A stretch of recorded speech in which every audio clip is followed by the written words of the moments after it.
8:30 को आपका एक्सीडेंट होता है और 9 o'clock आप मेंस की एग्जाम देने जा सकते हैं। इंटरव्यू से पहले 1 महीने तक आप हॉस्पिटलाइज्ड है और उससे 1 वीक पहले आप दिल्ली जाके उसकी प्रिपरेशन कर सकते हैं। तो luck has to come with you, उसको आना पड़ेगा और आपको आईपीएस बनाना पड़ेगा।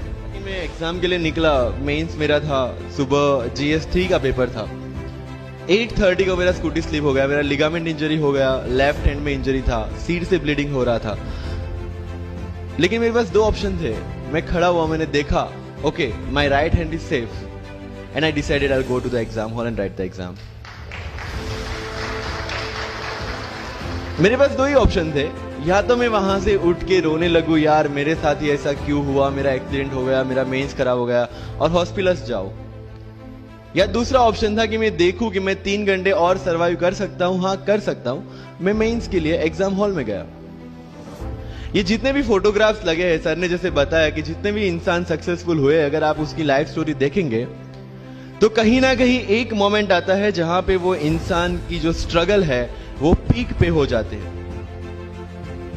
वो इस मोमेंट पे आपको डिसाइड करना है कि आपको वहां से यू टर्न लेना है या आपको वहां से आगे निकलना है। इन सब लोगों ने डिसाइड किया कि उनको वहां से आगे निकलना है। एंड दैट इज द फंडा ऑफ लाइफ। सक्सेस उन्हीं को मिलता है जो इस स्ट्रगल वाले मोमेंट से आगे निकलने की सोचते हैं। जब भी आपको लगे कि आपके सिर पे बहुत मुसीबत है, जब भी आपको लगे कि आप हर तरह से गिर चुके हैं, जब भी आपको लगे कि आपके पास कोई ऑप्शन नहीं है, तब एक चीज आप अपने दिमाग में लाइएगा कि यही मोमेंट है जहां से आपकी तकदीर बदलने वाली है।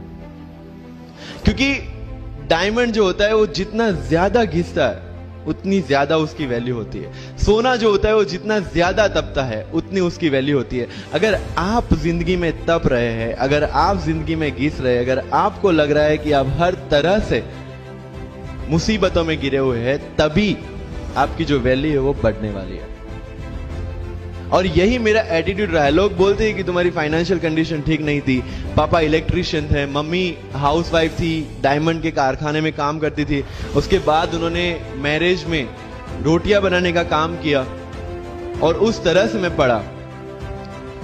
लेकिन जब मुझे पूछा जाता है कि ऐसी कौन सी चीज है आपकी लाइफ में जो आप बदलना चाहते हो, एंड आई सेड नथिंग, क्योंकि वो चीजें नहीं होती मेरी लाइफ में तो शायद आज आपके सामने में नहीं होता।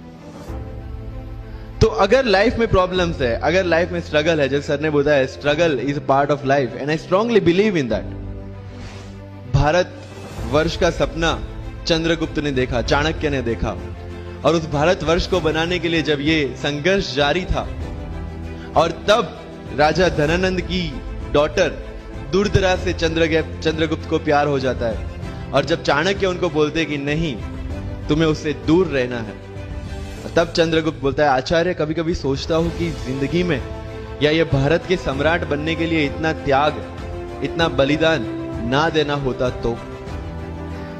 और तब चाणक्य रिप्लाई करते हैं तो हर कोई भारत का सम्राट होता। This is the fundamental rule of life. अगर आईएएस बनने के लिए, आईपीएस बनने के लिए सैक्रिफाइस करना नहीं पड़ेगा, अगर उसके लिए आपको त्याग नहीं करना पड़ेगा, तो आज पूरे इंडिया में हर घर में आपको आईएएस आईपीएस मिल जाएंगे। मुझे एग्जैक्ट डेट याद है, 23 मार्च को मेरा इंटरव्यू था। 20 फरवरी को मुझे हॉस्पिटल में एडमिट किया गया क्योंकि मुझे इन्फेक्शन हो गया था बॉडी में एंड बहुत हाई फीवर था, तो आईवी के अलावा कोई ऑप्शन नहीं था। 1 मार्च को ठीक होके मैंने सोचा चलो दिल्ली निकलते हैं। 2 मार्च को मैं दिल्ली पहुंचा। 3 मार्च को वापस से टॉन्सिलाइटिस का अटैक होने की वजह से फ्लाइट लेके वापस से पालनपुर अहमदाबाद, अगेन हॉस्पिटलाइजेशन। 15 मार्च को I got relieved from the hospital. 16 मार्च को मैं दिल्ली पहुंचा और 23 मार्च को I gave my UPSC interview. तो 1 महीने का हॉस्पिटलाइजेशन। उसके बाद जब दिमाग में ये था कि मेरे साथ जो लोग इंटरव्यू दे रहे हैं वो 1 महीने से प्रिपरेशन कर रहे हैं एंड 1 महीने से मैं हॉस्पिटल में था, again I thought this is the moment to prove yourself. I went to the interview और पूरे इंडिया में 2nd highest marks in interview.